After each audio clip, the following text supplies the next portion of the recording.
Negative thinking is like a masterful con artist. It whispers the worst things in your ear. You're going to fail. You're not good enough. No one cares about you. And if you don't recognize it for what it is, just meaningless noise in your head, you'll fall into your own trap. What's the truth? Most of the things you fear never actually happen. When you worry about losing your job, being rejected, or being judged, it's not reality. It's just the worst-case scenario your mind fabricates. But the problem is, you believe it. You let it dictate your actions. You hesitate. You procrastinate. You lock yourself in a cage of your own making. Marcus Aurelius once said, "Our life is what our thoughts make it." If you think of yourself as a failure, you'll act like one. If you believe the world is unfair, you'll only see injustice everywhere. But if you realize that negative thoughts are nothing more than passing winds, with no real power, they lose their grip on you. If you feel the positive energy, don't forget to like this video and share a meaningful comment. Next time a negative thought pops up, don't blindly accept it. Take a step back and ask yourself, is this really true? Or is it just my mind playing tricks on me? You can't control the world, but you can control how you interpret it. And when you master that, you'll be stronger than ever.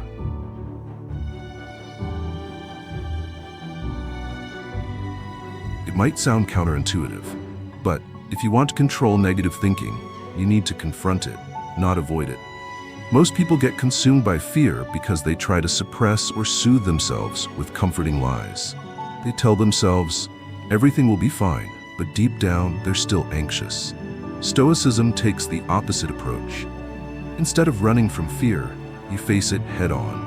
Negative visualization is a mental exercise that prepares you for the worst. Instead of letting negative thoughts creep in randomly and paralyze you, you deliberately imagine them in a controlled way.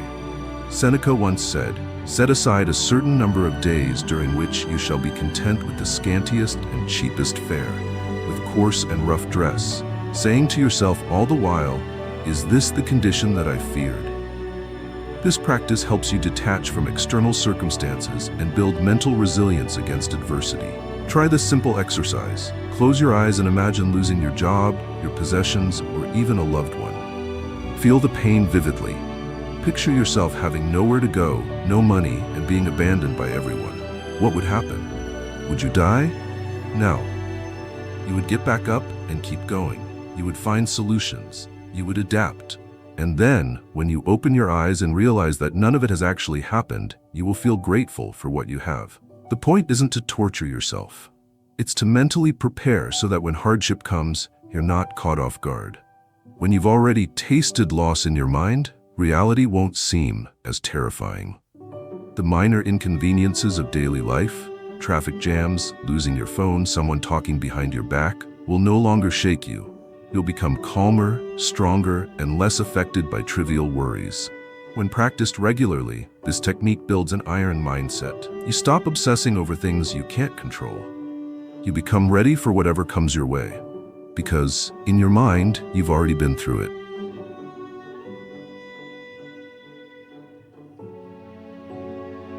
Life is full of surprises, and things rarely go exactly as planned. So why do you keep trying to control what's beyond your reach? You worry about what others think, fear economic downturns, and stress over a future you haven't even set foot in. But stop for a moment and ask yourself, do I actually have control over these things? If the answer is no, then why let them dictate your emotions and mental state? Stoicism teaches us to focus only on what is truly within our control. You can't change the world, but you can change how you respond to it. Epictetus once said, "Some things are up to us, and some things are not." If you invest your energy in what you can't change, you are only tormenting yourself. Think about the last time you got angry about something. Maybe someone talked behind your back, a coworker sabotaged you, or you got stuck in an unwanted situation. How did you react? If you let rage consume you, if you drowned in resentment, who actually suffered? You. Other people moved on with their lives, while you poisoned yourself with negativity. Try seeing things from a different perspective. When someone insults you, remember that you can't control their words, but you can control your reaction. If you get angry, you let them win. If you ignore them and move forward, you take back control. When the economy crashes, you can't stop it, but you can adapt, improve your skills, and prepare for tough times. When someone leaves you, you can't force them to stay, but you can learn to accept and grow from the loss.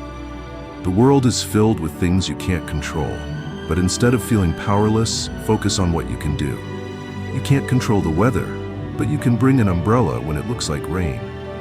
You can't control how others behave, but you can choose the wisest way to respond. You can't change the past, but you can learn from it and build a better future. One of the most important lessons of Stoicism is knowing how to set limits on your thoughts and emotions. If you spend your days worrying about things beyond your control, you're wasting your life. Ask yourself, is this worth my energy? Do I actually have control over it? If the answer is no, let it go. Imagine your mind as a wallet filled with mental energy. Every morning, you receive a limited amount to spend throughout the day. If you waste it on meaningless things, pointless internet arguments, road rage, irrational fears, you'll be drained by the evening. But if you invest it wisely, focusing on your work, improving yourself, cherishing valuable moments, you'll have a day that's meaningful and productive. A Stoic doesn't let their emotions be dictated by things beyond their control. They don't allow fear to paralyze them, nor do they let others' opinions shake their confidence. They understand that true freedom and inner peace come from focusing on what they can change. So what will you choose? Will you keep drowning in endless worries, or will you let go and focus on what truly matters? If you want to live powerfully, unshaken by trivial matters, practice this daily. Whenever a negative thought arises, ask yourself, what can I do about this? And if the answer is nothing, am I willing to let it go? Try it. You'll find life feels lighter, your mind becomes clearer, and your spirit grows stronger than ever. Don't forget to like and subscribe if you find this video helpful. It's the best way to support me in creating more valuable content.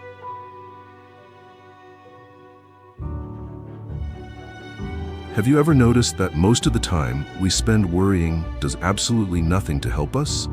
You lie awake at night, tossing and turning with 100 questions in your head. What if I fail? What if things don't go as planned? What if I screw this up? And just like that, you trap yourself in a cycle of negative thoughts, spinning endlessly but leading nowhere. Stoicism follows a simple principle. Action is always better than worry. If there's a problem, do something about it. If there's nothing you can do, let it go. Sitting around overthinking won't solve anything, it only drains you. Marcus Aurelius once said, "Stop debating what a good person should be one." What does that mean? Simple. Don't just think about what you want to do it. We often fantasize about success, about a better future, but fail to take action to make it real. You want a better job? Stop complaining about your terrible boss or the competitive job market. Sharpen your skills, seek new opportunities, connect with people who can help you. You want to be in shape? Stop worrying about whether you have enough time to work out. Get up and start now. 10 minutes of exercise is better than nothing. Worry is a dangerous form of procrastination. It tricks you into feeling like you're doing something, because thinking about a problem gives you the illusion of productivity. But in reality, you're stuck in the same place. When you stress over an important meeting, you can spend hours imagining the worst, saying the wrong thing, disappointing your boss, being mocked by coworkers. But instead of drowning in useless thoughts, why not prepare properly? When you put your energy into taking action, practicing your presentation, researching the topic, walking into that meeting with confidence, you eliminate the need for worry in the first place. Epictetus gave one of the most practical pieces of advice. Do what you must, forget what you cannot change, and when difficulties arise, face them with courage. Let this be your guiding principle. When you start feeling anxious about something, ask yourself, what can I do right now to fix this? If there's an action you can take, do it immediately. If there isn't, push it out of your mind and focus on what you can control. Look at the most successful people in the world. They are not the ones who spend all day worrying about the future. They are the ones who act, even when they're uncertain about the outcome. They know that no decision is perfect, no plan is foolproof. But taking action is always better than standing still. You don't need to have everything figured out before you begin. You don't need to have all the answers before you take action. The only thing you need to do is start. When you act, you gain experience. When you gain experience, you get better. When you get better, you increase your chances of success. This is the positive cycle that only action takers get to experience. If you're feeling anxious, if you're stuck in negative thoughts, stop. Set a small goal and complete it right now. It could be sending an important email, getting up and doing a quick workout, or reading a single page of a book. A small action is always better than big thoughts with no execution. Don't let your mind turn you into a prisoner of worry. Don't let imaginary fears hold you back from living a meaningful life. Remember, every minute spent worrying is a minute you'll never get back. So why not use it to take action instead?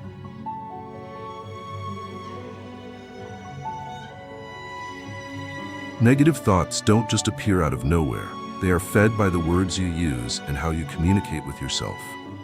If you constantly repeat phrases like, "I'm not good enough," "I'm bound to fail," or "no one cares about me," then it's no surprise that you start feeling worthless. According to the book Emotional Triggers, humans are driven by deep psychological weaknesses. Emotions like fear, insecurity, and the desire for validation can easily trap you in a cycle of negative thinking. But once you realize that these emotions can be controlled and redirected, they lose their power over you. Instead of tearing yourself down with words, change the way you speak to yourself. Don't say "I can't," say "I'll find a way." Don't say "I'm so stupid," say "I'm learning." It sounds simple, but these small shifts in language have the power to change how you see yourself. You can't always control your emotions, but you can control how you respond to them. Whenever a negative thought arises, ask yourself, "Why am I thinking this? Is this actually true?" When you examine these thoughts closely, you'll realize that most of them are just illusions. And once you break free from those illusions, you'll find real freedom. Thank you for being here. If you found this video helpful, subscribe, turn on notifications, and like this video. Don't forget to leave a comment so we can spread positivity together.